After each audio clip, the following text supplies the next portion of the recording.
Si yo te pidiera en esta mañana que hicieras una lista de todos los problemas que tú tienes en este momento, de cualquier índole, económico, familiar, de salud, y que lo pongas en orden de importancia, ¿cuál colocarías en el tope de la lista? Piénsalo un momento. ¿Cuál dirías tú que es el más apremiante de todos tus problemas? El más urgente. O déjame ponerlo de otra forma. Si Dios te prometiera hoy resolver uno de tus problemas, ¿cuál sería tu primera opción? Bueno, en el pasaje que vamos a estudiar en esta mañana, siguiendo con la serie del Evangelio de Marcos, el Señor Jesucristo tiene un encuentro providencial con un hombre que tenía un gran problema. Un problema muy evidente. Y yo espero, mis hermanos, que esta historia nos ayude a poner en perspectiva nuestros propios problemas. Vamos a Marcos capítulo 2. El Evangelio de Marcos capítulo 2. Yo he titulado el mensaje de esta mañana, el problema más urgente. Marcos capítulo 2, versículos 1 al 12. Dice, entró Jesús otra vez en Capernaum después de algunos días y se oyó que estaba en casa. E inmediatamente se juntaron muchos de manera que ya no cabían ni aún a la puerta y les predicaba la palabra. Entonces vinieron a él unos trayendo a un paralítico que era cargado por 4. Y como no podían acercarse a él a causa de la multitud, descubrieron el techo de donde estaba y haciendo una abertura, bajaron el lecho en que yacía el paralítico. Al ver Jesús la fe de ellos, dijo al paralítico, hijo, tus pecados te son perdonados. Estaban allí sentados algunos de los escribas, los cuales cavilaban en sus corazones, ¿por qué habla este así? Blasfemias dice, ¿quién puede perdonar pecados sino solo Dios? Y conociendo luego Jesús en su espíritu que cavilaban de esta manera dentro de sí mismo, les dijo, ¿por qué caviláis así en vuestros corazones? ¿Qué es más fácil, decir al paralítico, tus pecados te son perdonados? O decirle, levántate, toma tu lecho y anda. Pues para que sepáis que el Hijo del Hombre tiene potestad en la tierra para perdonar pecados, dijo al paralítico, a ti te digo, levántate, toma tu lecho y vete a tu casa. Entonces él se levantó enseguida y tomando su lecho salió delante de todos, de manera que todos se asombraban y glorificaron a Dios diciendo, nunca hemos visto tal cosa.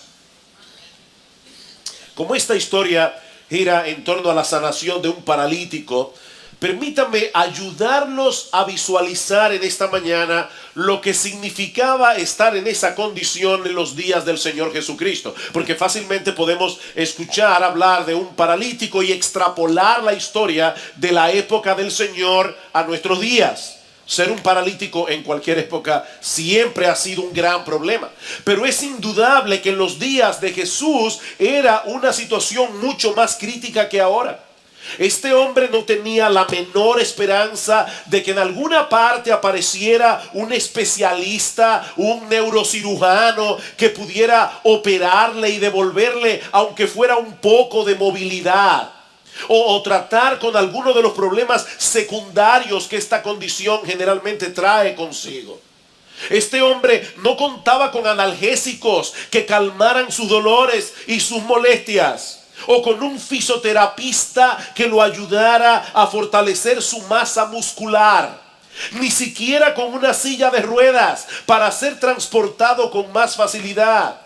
Ahora, cuando estuvimos en la conferencia de Gospel Coalition, una hermana, no sé cómo, se dio cuenta que mi esposa tiene problemas. Ustedes conocen que ella está lidiando hace mucho ya con una neuropatía crónica y ella vio ciertos movimientos y no sé cómo pudo captarlos. Se acercó, le dijo, tienes problemas. Y el hotel donde estábamos era un hotel muy grande donde se hizo la conferencia. Así que al otro día esta hermana muy gentilmente le consiguió a Gloria una silla de ruedas eléctrica.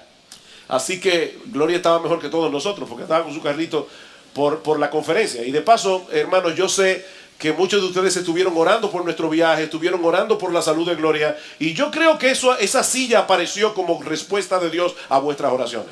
Así que de paso, gracias. Pero qué bueno, hermanos, que en esta época, no todo el mundo tiene, ¿verdad?, esas facilidades, pero hasta en los supermercados ahora hay carritos para las personas hacer su compra, en algunos supermercados. Pero este hombre no tenía ninguna de esas facilidades.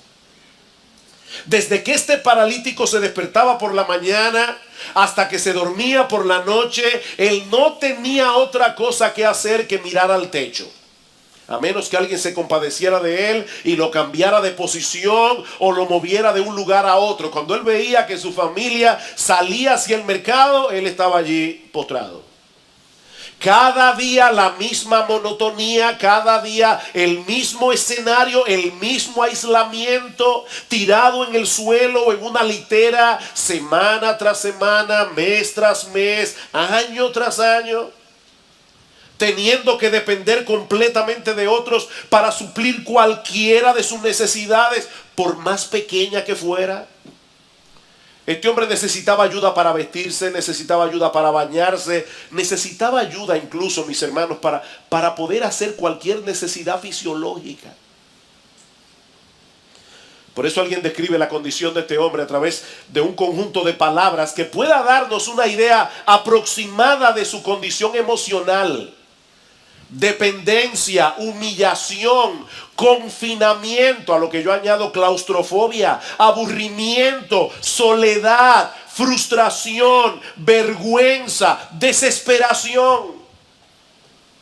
De manera que el problema de este hombre era más que evidente. Él estaba paralítico. Si él hubiera escuchado la pregunta con la que yo inicié este sermón en la mañana, si tú tuvieras que poner en orden, en una lista, en el tope de prioridades, ¿cuál es tu problema más urgente? Él hubiera dicho: mi problema más urgente es que no puedo caminar. Y que no existe la menor posibilidad de que alguna vez yo pueda hacerlo.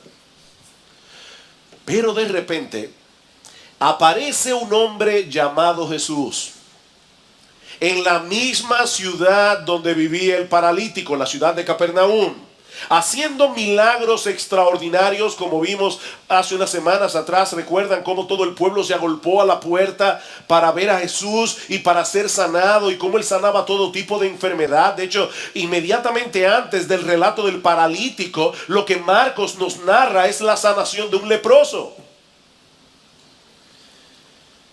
Así que por primera vez, este hombre vislumbra un rayo de esperanza. Hay una pequeña luz al final del túnel. Sobre todo porque este hombre cuenta con un grupo de amigos fieles. Un grupo de amigos que son capaces de hacer lo que fuera para llevarlo hasta Jesús. Así que ponen el plan en marcha. Toman al hombre, lo ponen en una litera, lo llevan a la casa donde está el Señor, pero al llegar se topan con una muralla humana impenetrable. Vean otra vez el versículo 1. Entró Jesús otra vez en Capernaum después de algunos días y se oyó que estaba en casa, e inmediatamente se juntaron muchos, de manera que ya no cabían ni aún a la puerta, y les predicaba la palabra. Había tanta gente en la casa que era imposible acercarse a Jesús, y mucho menos cargando a un hombre en una camilla. Pero estos amigos eran persistentes. Y de paso, hermanos, esa es una de las características de la fe. El que verdaderamente cree, actúa porque cree. Y estos hombres creían, ellos tenían la convicción de que Jesús podía sanar a su amigo. Así que tomaron la decisión de llegar hasta él de la única manera posible: desde arriba. Las casas en Israel solían tener una escalera exterior para subir a los techos. Los techos eran usados como terrazas y estaban tan pegadas la una de la otra que si una casa no tenía escalera, era fácil subir a otra casa e ir saltando de techo en techo hasta llegar a la casa que tú querías llegar. No sabemos cómo fue que los amigos del paralítico hicieron su asunto, pero ellos llevaron al hombre hasta donde estaba Jesús. Y de inmediato comienzan a abrir un hueco en el techo por donde bajar al paralítico. Por supuesto, hermanos, Los techos de aquellos días no eran como los de ahora. No se imagine algo así, porque habría que buscar un aparato mecánico para poder hacerlo. No, los techos de aquellos días eran de madera, cubiertos muchas veces de una capa de barro o arcilla. Había ramas cubiertas por esta capa de barro. Ahora yo quiero que ustedes se imaginen la escena, ¿verdad? El Señor está predicando la palabra, comienza a oírse un ruido en el techo, se forma una nube de polvo que cae sobre Jesús y sobre la gente que está allí, hasta que se abre un hueco bastante grande y aparecen 4 hombres mirando para abajo. Y para colmo, están tratando de bajar a otro en una camilla. Cada vez que yo leo esta historia, yo trato de imaginarme cómo yo hubiera reaccionado si hubiera sido Jesús. Yo estoy ahí, ¿verdad?, enseñando la palabra, y de repente comienzo a ver todo este movimiento, y yo estoy casi seguro que mi reacción hubiera sido, ¿verdad?, si no hubiera leído la historia, mi reacción hubiera sido pedir de lo más amable posible a alguien en la audiencia que parara esos 4 imprudentes que me están estorbando para predicar. Pero eso no fue lo que hizo Jesús. ¿Saben por qué? Porque en vez de verlos como un grupo de necios interrumpiendo su predicación, Él los vio como hombres que tenían mucha fe. De hecho, tanto Mateo, Marcos y Lucas, los 3 evangelios que narran este evento, dicen que Jesús vio la fe de ellos. Jesús vio, no la imprudencia, no la necedad. Jesús vio la fe de ellos, la fe que tenían en Él. Y es importante aclarar aquí que mucha gente en el día de hoy habla de la fe como si la fe en sí misma tuviera algún tipo de poder, algún tipo de eficacia. ¿Han escuchado ustedes esta frase? La fe mueve montañas. No importa cuán grande sea tu problema, lo importante es que tengas fe. No, olvídate de eso. Lo importante no es que tengas fe. Lo importante es que tú tengas fe en el objeto correcto. Lo que hizo la diferencia en esta historia no fue la gran fe de estos hombres, sino el hecho de que por esa fe ellos llevaron al paralítico a la persona apropiada, nuestro gran Dios y Salvador Jesucristo. Así que no es simplemente tener fe, es tener fe en Jesús. Así que allí estaba el paralítico ahora delante de Jesús. Y yo me imagino a todos en la casa atentos a lo que el Señor iba a hacer con él. Pero en vez de hacer lo que probablemente todos esperaban que él hiciera, Cristo se dirige a este hombre y le dice: hijo, tus pecados te son perdonados. En el texto paralelo de Mateo dice la frase más completa: ten ánimo, hijo, tus pecados te son perdonados. Y esa frase, ten ánimo, en griego, lo que significa es: alégrate, llénate de gozo, llénate de alegría, hijo mío, tus pecados te son perdonados. Ahora, todavía no podía caminar. Él estaba exactamente en la misma condición física en la que él llegó. Pero Jesús le dice que a pesar de todo eso, Él tiene toda la razón del mundo para cobrar ánimo, para alegrarse, porque Él ha recibido el más grande beneficio que un ser humano pueda recibir jamás: el perdón de todos sus pecados. El perdón de todos sus pecados. Para todos en la casa era más que evidente que el gran problema de este hombre era que él estaba completamente inmóvil. Pero el diagnóstico de Jesús es muy diferente al nuestro. Él sabía que su problema más urgente no era su parálisis. El problema más urgente de este hombre era su pecado y todas las consecuencias que el pecado conlleva en esta vida y en la venidera. Y aclaro que cuando yo hablo de pecado, no me refiero únicamente a aquellos actos pecaminosos que la gente suele hacer: mentir, robar, matar, codiciar, envidiar, chismear, adulterar, y todos los terminados en ar. No, yo no me estoy refiriendo a eso. Yo me estoy refiriendo más bien a la fuente que produce todos esos pecados. Y es el hecho de que el hombre ha decidido vivir de espaldas a Dios. El hombre ha decidido hacer su propia voluntad, buscar su propia gloria. En otras palabras, el hombre ha decidido ser su propio Dios. De hecho, piensen por un momento en este paralítico. Él no tenía mucha capacidad para hacer actos pecaminosos. Él no se podía mover. Él no podía robar, él no podía adulterar, él no podía matar, pero podía pecar. Él podía pecar y pecaba porque el pecado es un problema del corazón.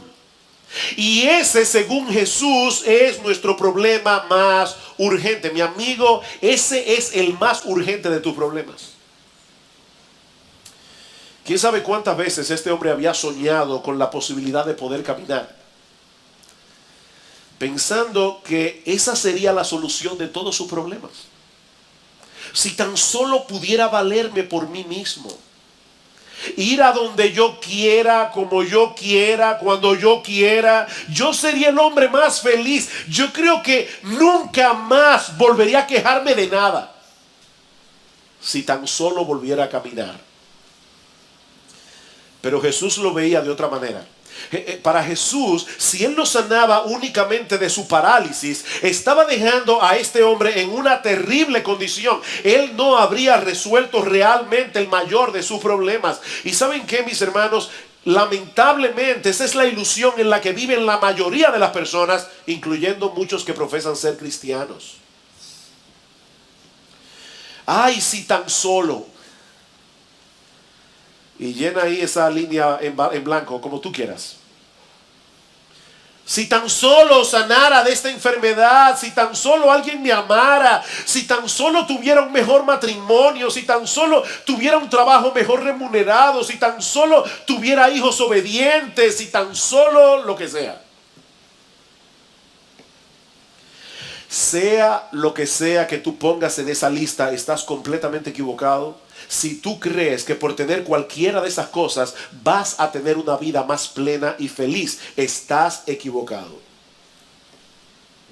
Hay una periodista llamada Cynthia Hamel y ella escribió un artículo sumamente interesante sobre las frustraciones de la gente famosa. Hombres y mujeres que hicieron de todo para alcanzar la fama. ¿Y saben qué pasó? Que después de obtener lo que tanto querían, no solo se convirtieron en personas insoportables, sino que ahora eran mucho más infelices que antes. Dice Hamel, me dan pena los famosos, de verdad. Las celebridades una vez fueron seres humanos agradables, pero ahora su ira es terrible. Más que ninguna otra persona, ellos querían fama, trabajaron, insistieron, pero la mañana después de hacerse famosos, ellos querían tomar una sobredosis. Y ustedes saben muy bien que algunos el año pasado lo hicieron. Dice, ya querían tomar una sobredosis porque aquello por lo que habían luchado, la fama que iba a hacer que todo fuese bien, que iba a hacer que su vida fuera soportable, que les iba a proporcionar satisfacción personal y felicidad, ya había llegado y nada había cambiado. Aún eran los mismos. La decepción les había llevado a ser violentos e insufribles. Y más adelante Hamel añade esta sorprendente declaración. Yo creo que cuando Dios quiere gastarle a uno una broma muy pesada, le concede su mayor deseo.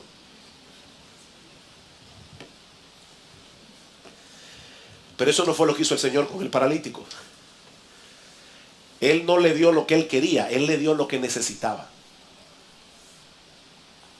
No lo que él quería, lo que él necesitaba. Y no era la sanidad de su cuerpo, era la sanidad de su alma.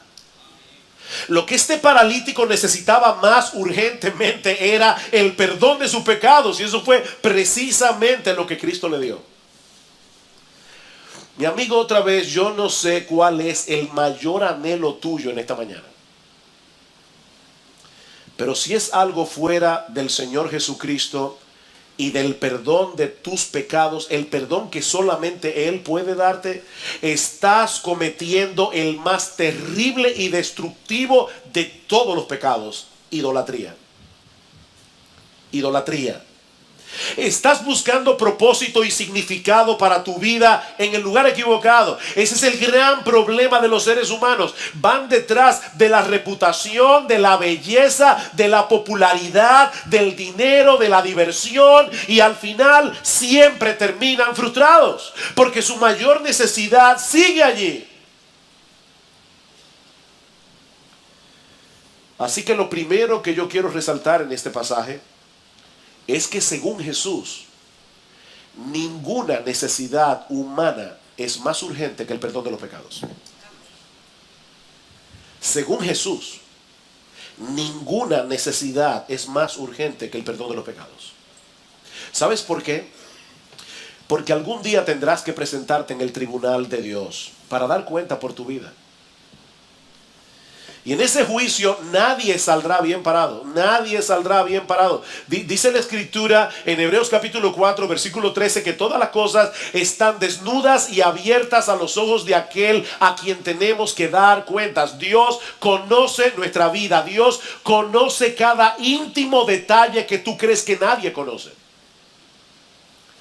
Dice en Romanos capítulo 3, versículo 10, que en el mundo entero no hay justo ni aún uno, no hay quien haga lo bueno, no hay ni siquiera uno. Todos se desviaron, a una se hicieron inútiles.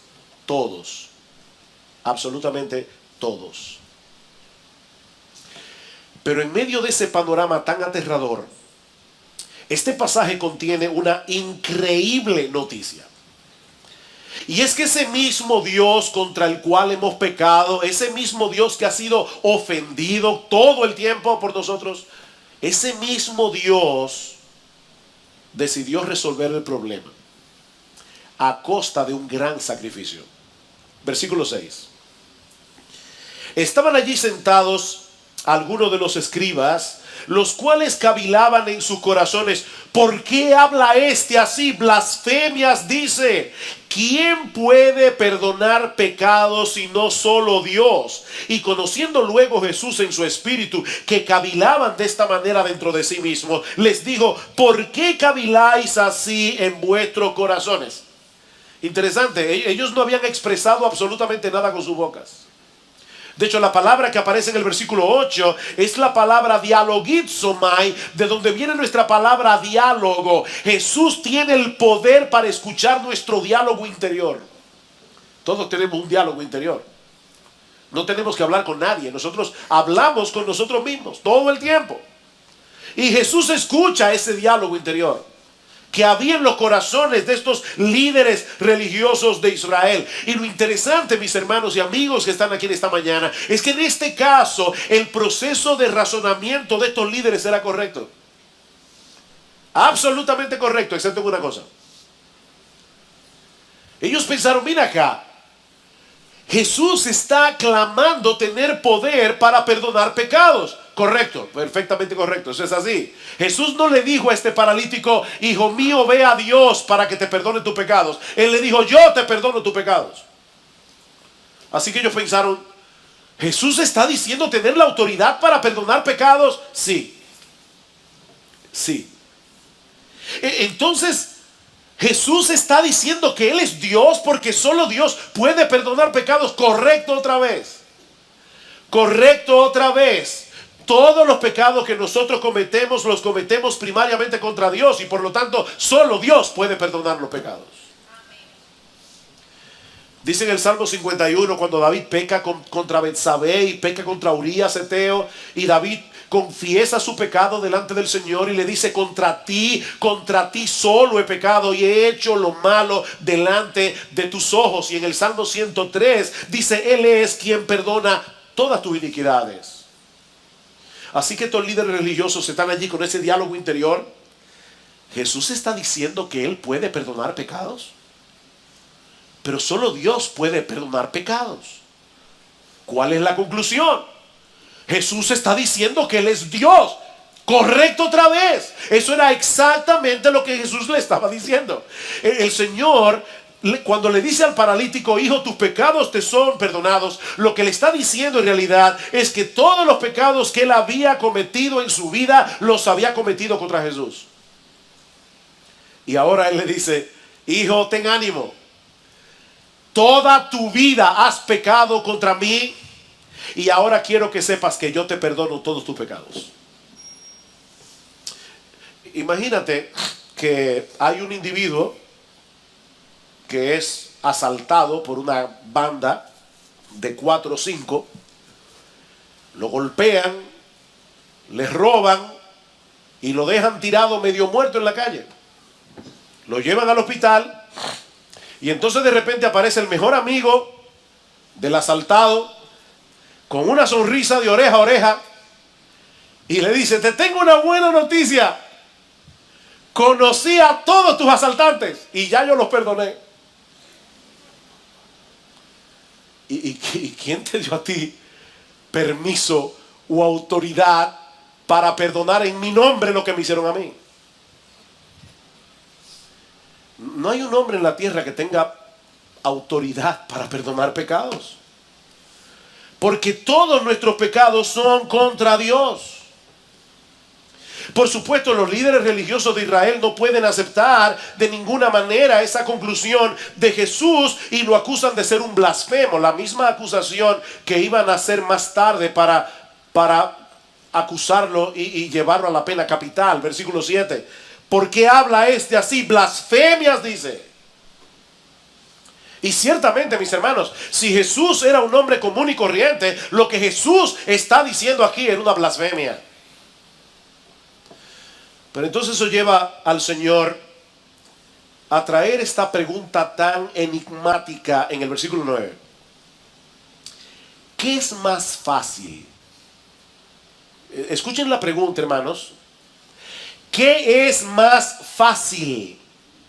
¿Decir al paralítico tus pecados te son perdonados o decirle levántate, toma tu lecho y anda?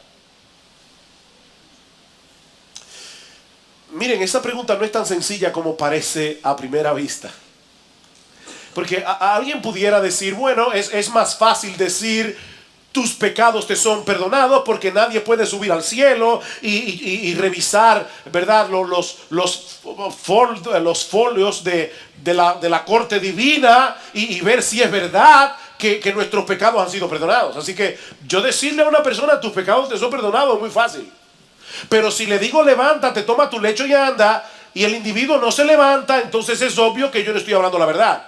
Así que es más fácil decir tus pecados te son perdonados. Sin embargo, yo creo que el Señor está planteando este dilema para llevarnos a otra conclusión. Ya Jesús había demostrado en el capítulo anterior que Él era capaz de sanar todo tipo de enfermedad. No olviden eso. Él acaba de sanar al final del capítulo 1 a un leproso. Solamente con decirle, yo quiero, sé limpio. Y dice que al instante la lepra se fue de él. Jesús tenía poder. Para Él era fácil sanar a este paralítico. Era más fácil sanarlo que concederle el perdón. Porque ese perdón le iba a costar a Jesús mucho sufrimiento. Claro, el Evangelio de Marcos a estas alturas no nos revela todo lo que implicaba el hecho de que Jesús pudiera perdonar pecados. Yo no sé cuántos de ustedes alguna vez han pensado en esto, pero es una pregunta que yo me hacía en el pasado. ¿Cómo eran perdonados los santos del Antiguo Testamento? Porque Jesús no había venido todavía. ¿Tenían los santos del Antiguo Testamento, tenían la experiencia del perdón de sus pecados? Y la respuesta es sí, pero a crédito. O sea, los santos del Antiguo Testamento experimentaron un perdón a crédito. Ustedes saben cómo, pero usted va a la tienda, usted va a comprar un televisor o cualquier cosa y usted pasa su tarjeta de crédito, pero le dice, no se preocupe, son 6 meses sin inicial y sin interés. Y usted los primeros 6 meses disfruta de su televisión, pero a los 6 meses hay que pagar.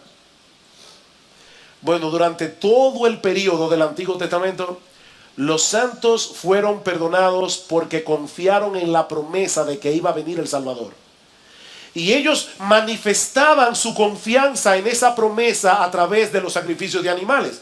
Pero todos esos perdones de pecados fueron perdón a crédito, hasta que Jesús muriera en la cruz del Calvario. Así que todavía el perdón del paralítico fue a crédito, pero fue perdón.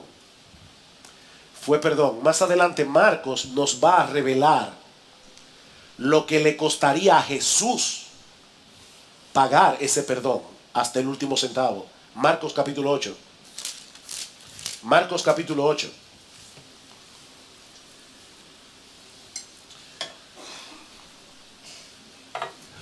Para algunas personas el perdón de los pecados es algo tan sencillo. Reza 10 Ave María, 4 Padre Nuestro y ya tienes. Escuchen este texto, Marcos capítulo 8, versículo 31. Y comenzó a enseñarles, tomen nota de cada palabra que aparece aquí. Comenzó a enseñarles que le era necesario al Hijo del Hombre padecer mucho y ser desechado por los ancianos, por los principales sacerdotes y por los escribas, y ser muerto y resucitar después de 3 días. Cristo no está haciendo aquí una profecía de que eso era lo que él iba a hacer. Él está diciendo aquí que para que el hombre pudiera ser salvo, para que Dios pudiera concederle al hombre el perdón de sus pecados, era necesario que el Hijo del Hombre muriera en una cruz. Era necesario. Porque Dios es un Dios justo. Porque Dios no puede pasar por alto el pecado. Porque para Dios el pecado no es una cosa trivial. Para que Dios pudiera perdonar a pecadores, alguien tiene que pagar la deuda de ese pecador. Y Jesús está diciendo aquí, era necesario. Es necesario que el Hijo del Hombre muera en una cruz y resucite al tercer día. Sin eso no hay perdón. Así que para Jesús era más fácil decirle al paralítico, levántate y anda, que decirle, tus pecados te son perdonados.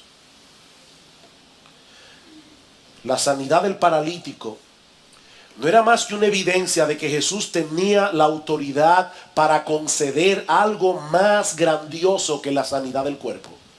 Versículo 10 de Marcos 2. Pues para que sepáis que el Hijo del Hombre tiene potestad en la tierra para perdonar pecados, dijo al paralítico, a ti te digo, levántate, toma tu lecho y vete a tu casa. Entonces él se levantó enseguida y tomando su lecho salió delante de todos, de manera que todos se asombraron y glorificaron a Dios diciendo, nunca hemos visto tal cosa. Dos cosas ocurrieron aquí simultáneamente. Su parálisis fue sanada. Sus músculos se fortalecieron de tal manera que el paralítico se puso en pie, tomó su camilla y salió caminando. Yo estoy seguro que si cualquiera de nosotros hubiera estado allí esa mañana, habríamos reaccionado igual que la multitud, sorprendidos por la sanación del paralítico. Pero eso no fue lo más importante ni fue lo más extraordinario que sucedió en ese momento. Ese milagro no era más que una evidencia de la autoridad que tiene Jesús para conceder a los hombres que confían en Él el perdón de todos sus pecados. Dice el Salmo 32, bienaventurado aquel cuya transgresión ha sido perdonada y cubierto su pecado. Bienaventurado. Dichoso el hombre que ha tenido esa bendición.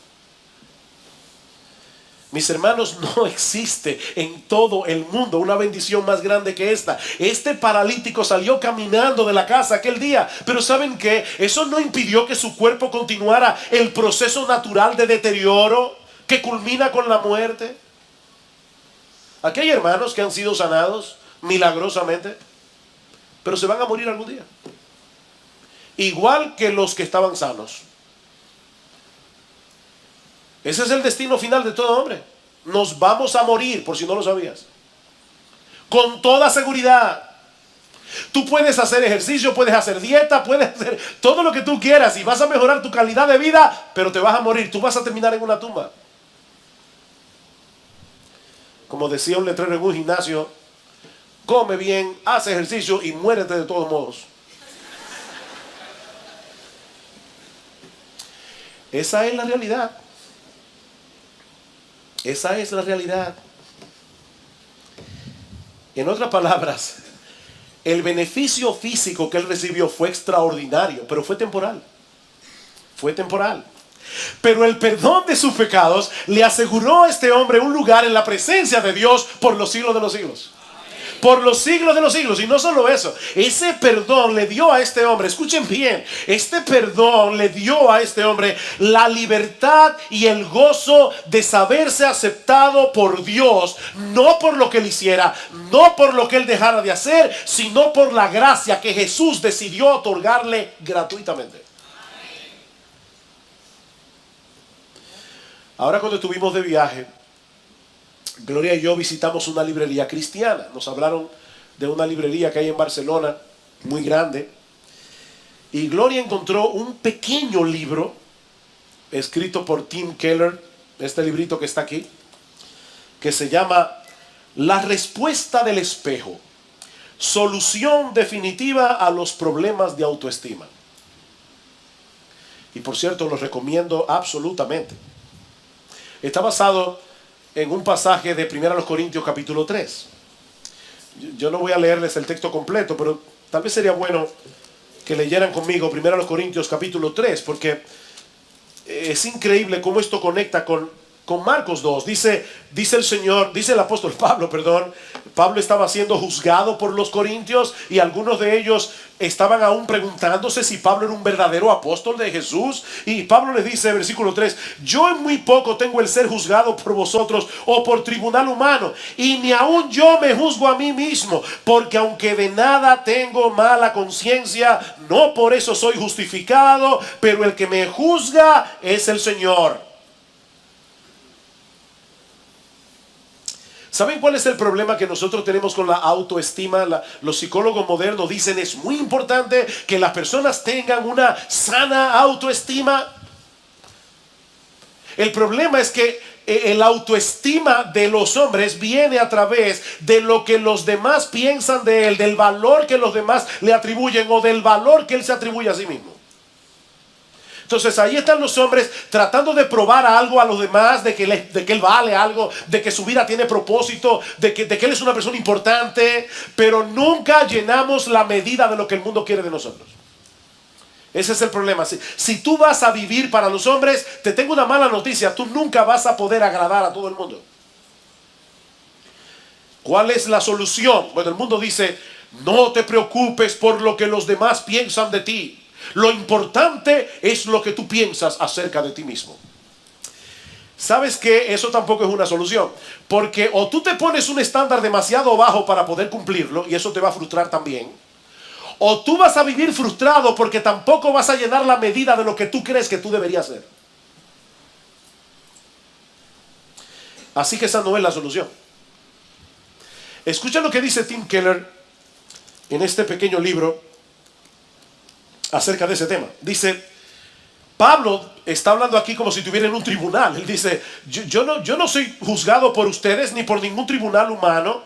Y dice, ¿te das cuenta la manera en que Pablo dice que no le importa lo que los corintios piensen de él o lo que piense ningún tribunal humano? Resulta extraño que hable sobre tribunales. Después de todo, los corintios no eran un tribunal.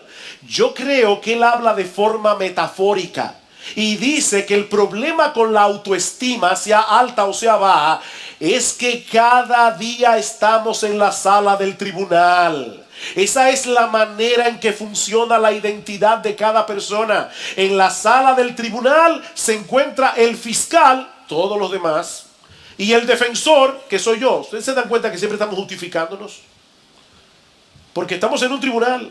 Y todo lo que hacemos es mostrar la evidencia para el fiscal y para el defensor. Algunos días parece que ganamos el juicio y otros días sentimos que lo perdemos. Pero Pablo dice que ha encontrado el secreto. ¿Saben cuál es? Que el juicio ya se terminó para él. Él está fuera de la sala del tribunal. Ya está, se terminó. Porque el veredicto fundamental ya está dado, lo dio Dios. Hijo mío, tus pecados te son perdonados. Ya que importa lo que piense el otro, tus pecados te son... El Dios del cielo, el Dios de toda perfección, te dice: hijo mío, ten ánimo, tus pecados te son perdonados, ya tú no necesitas nada más. Tus pecados fueron perdonados. Y aunque Keller no cita en ninguna parte de este libro Marcos capítulo 2, yo sabía que cuando llegara esta semana yo iba a predicar este domingo acerca de este pasaje, y constantemente me venía esa frase de nuestro bendito Señor y Salvador Jesucristo: hijo mío, ten ánimo, tus pecados te son perdonados. ¿Saben cuál es el problema que plantea la psicología del mundo con respecto a la autoestima? ¿Saben cuál es el problema? Que en el mundo el veredicto viene después del desempeño. O sea, tú siempre estás tratando de probar que eres alguien. El veredicto viene después del desempeño. Todos juzgan tu valor, tu lugar en el mundo de acuerdo a lo que haces, de acuerdo a lo que puedes lograr, y nunca es suficiente. Nunca. Me llamó la atención una entrevista que le hicieron a Madonna en la revista Vogue. Y definitivamente Madonna, en esta declaración, yo creo que es más sincera que muchos cristianos. O por lo menos vamos a decir que allí ella muestra que conoce un poco su corazón. Dice Madonna: mi impulso en la vida proviene del temor a ser mediocre. Eso es lo que siempre me empuja. Dejo atrás la fascinación y me descubro a mí misma como un ser humano especial, pero luego siento que aún soy mediocre y poco interesante, a menos que haga otra cosa. Porque a pesar de que me he convertido en alguien, todavía tengo que probar que soy alguien. Mi lucha nunca ha terminado y creo que nunca va a terminar. Madonna, una mujer famosa, una mujer que tiene todo lo que ella quiera, una mujer popular, pero esta mujer ha llegado a entender que no importa lo que tú logres en este mundo, nunca es suficiente. Es como una sanguijuela que tenemos adentro que dice: dame más, dame más. ¿Saben qué es lo glorioso del Evangelio? Lo glorioso del Evangelio es que el veredicto viene primero y el desempeño después. ¿Oyeron eso? En el Evangelio el veredicto viene primero. Este paralítico no había hecho nada, era un paralítico. Él no había hecho ninguna buena obra, él no estaba en un club de caridad, él no era del Club Rotario ni de los Leones, él no había hecho nada. Pero de pura gracia Jesús le dijo: hijo, ten ánimo, tus pecados te son perdonados. ¿Saben lo que eso produce? Eso produce en el hombre una gratitud que lo energiza para hacer algo. Así que en el Evangelio el veredicto viene primero, tus pecados te son perdonados, el desempeño viene después, como consecuencia del veredicto. Por medio de la fe en Jesús, el Dios del cielo perdona todos nuestros pecados y pone en nuestra cuenta la justicia perfecta de su Hijo. O ustedes no desayunaron esta mañana o están medio dormidos. ¿Tú oíste eso? Por medio de la fe en Jesús, piensa en todos tus pecados, todos los pecados que tú has cometido en toda tu vida. Por medio de la fe en Jesús, el Dios del cielo, el perfecto en santidad, el perfecto en justicia, aquel que juzgará a los hombres en el día del juicio, perdona todos tus pecados. Pero no te deja así. No te deja así.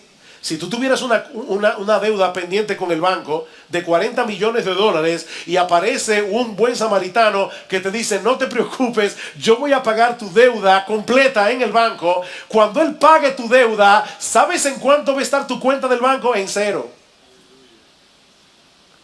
Así que Jesús no se limita a perdonar pecados, sino que ahora pone en nuestra cuenta bancaria su justicia perfecta por medio de la fe.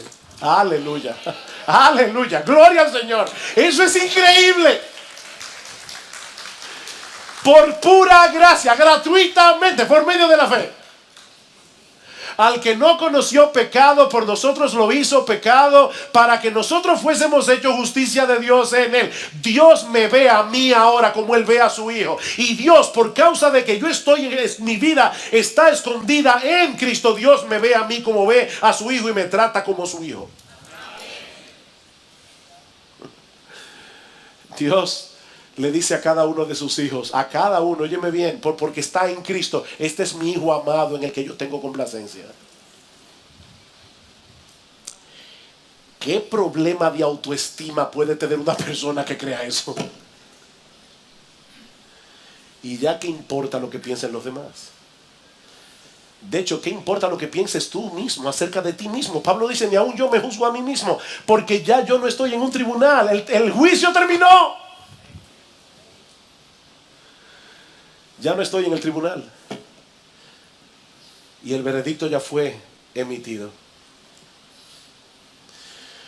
Mi amigo, yo no sé cuáles son los problemas que te agobian en esta mañana, pero créeme, ninguno de ellos puede compararse con el problema que tú tienes con Dios por causa de tus pecados.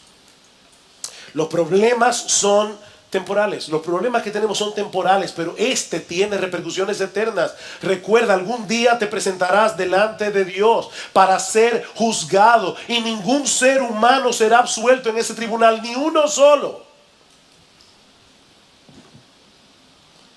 A menos que se hayan parado por la fe en la justicia perfecta de Cristo y en su muerte en la cruz. El que cree en mí tiene vida eterna y no vendrá a condenación, mas ha pasado de muerte a vida, dice el Señor.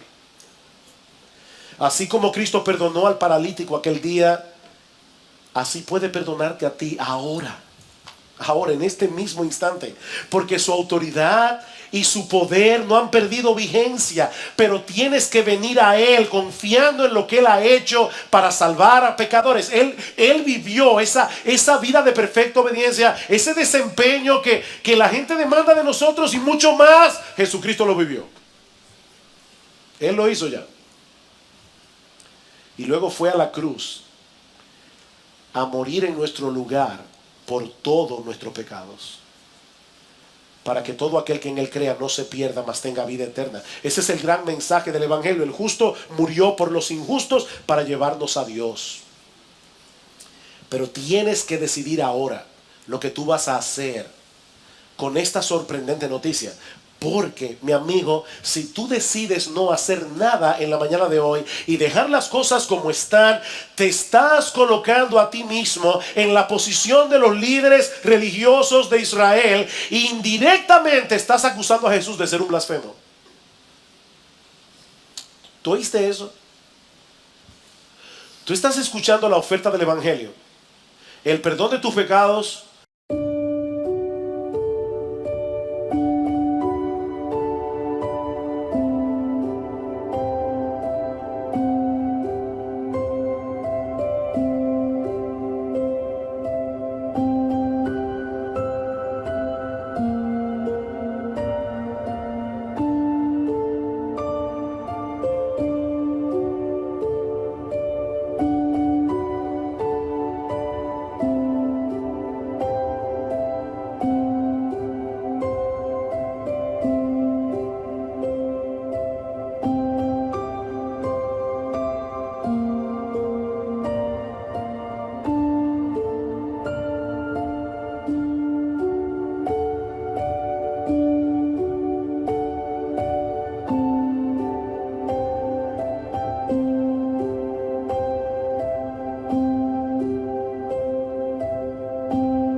por medio de la fe, porque Jesús te lo está ofreciendo.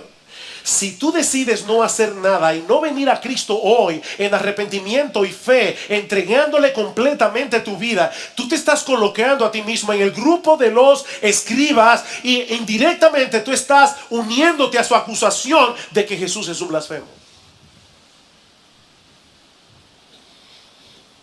Nadie puede permanecer en una posición neutral ante este pasaje. Nadie. O te colocas del lado de los escribas en su acusación de blasfemias contra Jesús, o te colocas frente a Jesús como un pecador arrepentido, esperando recibir de Él por medio de la fe lo que solo Él puede darte, el perdón de todos tus pecados. Mi amigo, no existe otra opción. O tratas a Jesús como un blasfemo que pretende ser Dios, o te postras ante Él reconociendo que Él es el Dios encarnado, que vino al mundo a salvar pecadores por medio del sacrificio de sí mismo. Qué gran salvación y qué gran Salvador. Qué gran Salvador. Quiere el Señor manifestar su poder en este día, obrando en la vida de muchos, arrepentimiento y fe, para que puedan salir de este lugar con el alivio, la libertad, el gozo, la alegría de saber que todos sus pecados fueron perdonados por aquel que tiene potestad en la tierra para perdonar pecados, nuestro gran Dios y Salvador Jesucristo. Pero es también mi oración que los creyentes de Iglesia Bíblica del Señor Jesucristo y todos los creyentes que están aquí hoy salgan de este edificio gozosos y animados, con un mayor aprecio y un mejor entendimiento de la gran salvación que nuestro gran Salvador nos ha otorgado por gracia, por medio de la fe. Hijo, ten ánimo. Hijo, ten ánimo. Tus pecados te son perdonados.